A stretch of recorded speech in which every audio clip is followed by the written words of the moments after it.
জল ঢেলে দিল কলকাতা হাইকোর্ট। অভিষেকের আবেদনের শুনানিতে বিচারপতি সৌগত ভট্টাচার্য জানিয়ে দিলেন, এসএসকেএম হাসপাতালের চিকিৎসকরা পরীক্ষা করে বিদেশে চিকিৎসার প্রয়োজন বোধ করলে তবেই বিদেশে যাওয়ার অনুমতি পাবেন তিনি। কিন্তু কোনো শর্তেই এসএসকেএম এর চিকিৎসকদের মুখোমুখি হতে রাজি নন অভিষেক। কিন্তু কেন?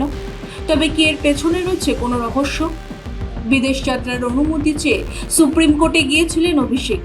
সেই মামলা কলকাতা হাইকোর্টে ফেরত পাঠিয়ে দিয়েছিল সর্বোচ্চ আদালত। মামলাটির শুনানিতে বিচারপতি সৌগত ভট্টাচার্য অভিষেকের আইনজীবীদের একাধিক প্রশ্ন করে। অভিষেকের কি এমন হয়েছে যে তার জন্য তাকে বিদেশে চিকিৎসা করাতেই হবে? কলকাতা সহ গোটা দেশে এত ভালো ভালো চোখের হাসপাতাল রয়েছে, তার যে কোনোটায় চিকিৎসা করাতে পারেন তিনি। সুপ্রিম কোর্টের বিচারপতি থেকে দেশের গণ্যমান্য ব্যক্তিরা ভারতেই চিকিৎসা করিয়ে সুস্থ রয়েছে, তাহলে অভিষেককে বিদেশ যেতে হবে কেন? রাজ্য সরকারের তরফে জানানো হয়, অভিষেকের বিরুদ্ধে 16টি মামলা রয়েছে, তাছাড়া তার অসুস্থতা গুরুতর নয়। এরপর বিচারপতি ভট্টাচার্য জানান, অভিষেককে বিদেশে যেতে এসএসকেএম হাসপাতালের চিকিৎসকরা আগে তাকে পরীক্ষা করবেন, তারা রিপোর্টে বিদেশ যাওয়ার প্রয়োজনীয়তার কথা জানাবেন, তখনই বিদেশ যেতে পারবেন তিনি। সেজন্য একটি মেডিকেল বোর্ড গঠনের নির্দেশ দেয় আদালত। কিন্তু কোনো শর্তেই এসএসকেএম চিকিৎসকদের চোখ পরীক্ষা করতে দিতে অভিষেক রাজি নন বলে জানান তার আইনজীবীরা। এরপর মামলাটি খারিজ করে দেয় বিচারপতি।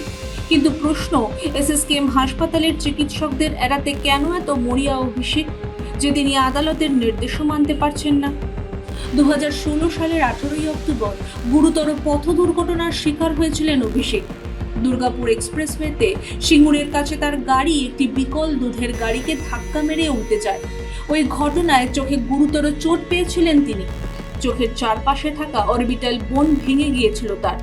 সেই সময় থেকে তিনি মার্কিন যুক্তরাষ্ট্রের একটি ব্যয়বহুল চোখের হাসপাতালে চিকিৎসা করান। কিন্তু সেই সুযোগকে কাজে লাগিয়ে অভিষেক দুর্নীতির টাকা বিদেশে পাচার করে বলে বারবার অভিযোগ করেছে বিজেপি নেতারা। কারণ কলকাতা থেকে মার্কিন যুক্তরাষ্ট্রের কোনো সরাসরি উড়ান ছিল না, তাই দিল্লি মুম্বাই গিয়ে সেখান থেকে মার্কিন যুক্তরাষ্ট্রের বিমানে উঠতে হয়। কিন্তু অভিষেক প্রায় প্রতিবারই দুবাইয়ে বিমান বদল করে বলে দাবি। শুধু তাই নয়, দুবাইয়ে তিনি বেশ কয়েকদিন কাটিয়েও আসেন। অভিষেক এসএসকেএম এর চিকিৎসকদের তার বিদেশি চিকিৎসার নথি দেখাতে অস্বীকার করার প্রশ্ন উঠেছে। তবে কি বিজেপির অভিযোগই সত্যি? তবে কি চোখের ডাক্তার দেখানোর নাম করে দুবাইয়ে টাকা পাচার করেছেন তিনি? এসএসকেএম এর চিকিৎসকদের মুখোমুখি হলে স্পষ্ট হয়ে যাবে তার চিকিৎসা করাতে যাওয়াটা ছিল শুধুমাত্র অছিলা। তাই কি অভিষেক আদালতে বললেন, বিদেশে যাব না তাও ভালো, কিন্তু এসএসকেএম হাসপাতালে যাব না? অভিষেক সাংসদ হওয়ায় তার কাছে রয়েছে লাল ডিপ্লোম্যাটিক পাসপোর্ট। এই পাসপোর্ট থাকলে ভিসা ছাড়া বিশ্বের প্রায় সব দেশেই ঢোকা যায়। এই পাসপোর্ট ব্যবহার করে অভিষেক যদি বিনয় মিশ্রের মতো ভারতের সঙ্গে প্রত্যর্পণ চুক্তি নেই এমন কোনো দেশে পালিয়ে যায়, তাহলে তাকে ফেরত আনা মুশকিল। চিকিৎসা করা আর চিকিৎসা করানো দুটোর কোনোটা নিয়েই দিন ভালো যাচ্ছে না অভিষেকের। একদিকে সেবাশ্রয়ের নামে দুর্নীতি, অন্যদিকে নিজের চিকিৎসা করানোর নামে যে ভাওতা দিয়েছেন তা ধরা পড়ে যাওয়ার সম্ভাবনা। আপনার কি মনে হয়, অভিষেককে বিদেশ যাওয়ার অনুমতি দেওয়া উচিত আদালতে? কমেন্ট করে জানান আপনার উত্তর। আমাদের বিশ্লেষণ যুক্তিযুক্ত মনে হলে ভিডিওটি লাইক ও শেয়ার করে ছড়িয়ে দিন।